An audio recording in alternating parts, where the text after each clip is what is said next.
Good afternoon, everybody. It's Dr. Coop. It's Sunday. I'm just sitting outside enjoying a beautiful day. You're going to hear the wind. You're going to hear the chimes going off. I just want to remind you that May is Health Awareness Month. And, you know, as we all kind of quarantine in our own homes and such, this can really be a big problem. And so, you know, I want to kind of address it with you. And one thing I want to remind you, hi, Holly, 60 to 70,000 thoughts a day is what the average adult experiences. 90% of those thoughts were the exact same thought they had the day before.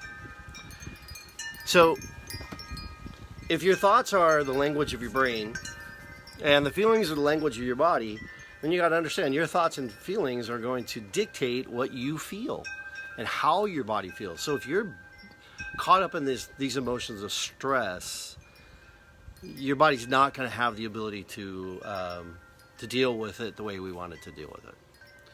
So, some of the things I just wanted to share with you, and it's just simple biology, is that if you make the same choices because of your thoughts and feelings, those lead to the same behaviors.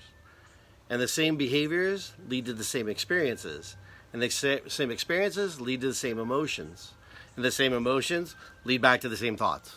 Right? So you can see how this cycle happens. So what I wanted to share with you today is I wanted to share with you some things that I meditated on this morning. You know, joy was a big part of what came out today, and just how joyful it is, and how just the wind is so clearing and cleansing of your soul.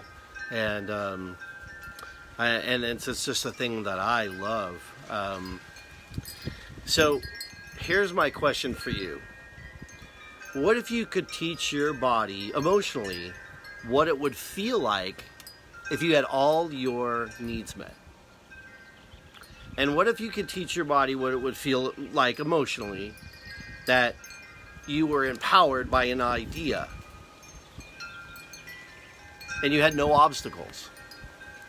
And what would it feel like emotionally if you could be in love with life?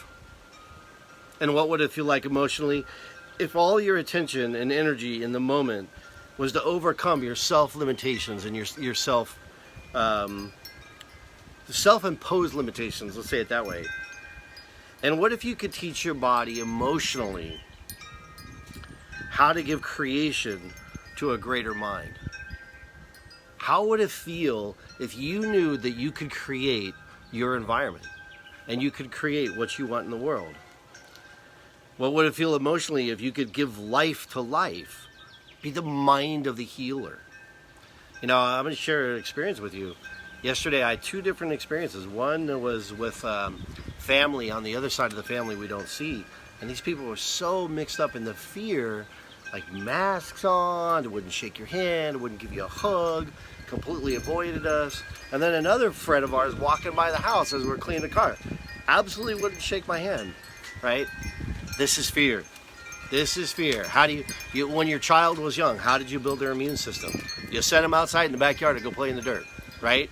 The things that you touch, the things that you smell, the things that you feel, that's what builds your immune system. That's how we get to herd immunity. That's how we protect the world. We don't protect the world by sequestering. We don't protect the world by putting people into a bubble, right? So we need to kind of change the way that we think. So what would it feel like emotionally if you were to live in awe? And like everything that you could think of was like a mystical experience, something that was just amazing that was happening into your life. And what if you could expect the unexpected? What would that feel like? What would it mentally and emotionally feel like if you could feel and you could experience all those things that are just completely unexpected? And what would it feel like if you had effortless elegance? Oh, that's divine. That's absolutely divine. And what would it feel like if you could give thanks for a future before it's ever happened? That's what I do. That's where I live. Right? A future for what's supposed to come. Something that blesses and graces us all. And what would it feel like emotionally to be unlimited, to be divine, to have joy for existence, and to be able to love all the things that you see and you love. And what would your future be like if you could emotionally teach your body how to do this? May is Health Awareness Month, Mental Health Awareness Month. It's critically important that we look at our mental health as a really important component of us being well. And this is why I partner with you. This is why I want to be a part of this with you, to guide you to this, you and your family, because you don't need to live in fear. You don't need to live in fear. You don't need to live in angst, right? You don't need to isolate yourself from your children, right? Give the fake air hug to your grandparents. No, you've never been a contagion. You're never going to be a contagion. This amazing immune system your body was given has got the ability to defend itself against novel viruses. It always has. It always has, and it always will, right? Let's mentally and emotionally change the way we think. Let's mentally and emotionally change the way we feel. Let's just make this a great day. Let's live in joy. Look at this beautiful day. And I wish I was out there with Mike Nero playing baseball right now. I love you and appreciate you. I'll see you guys soon. Take care.